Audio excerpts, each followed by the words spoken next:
除了这个新闻是用创意加大师致敬高雄大学工艺加创意设计学系，用2个月时间制作贴这个23000支这个骨牌，杀到了后表现出日本铺设画，也是民俗图画家各式百载，也是各式百载画作，叫新内川的琼英来。学生为了完成这个作品呢，时常反复练习到3个半暝，看到杀到的仪式完成迄个时刻，观众赞叹的表情，互因感觉讲所有辛苦的付出拢有价值。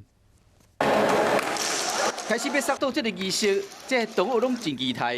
拜托！哇！骨牌倒落去时阵的声光效果好，现场观众赞叹。好漂亮！成功了！客观看更较壮观。9区9个图就表现出日本江户时代风俗图大师各式百载名画新内川琼英来。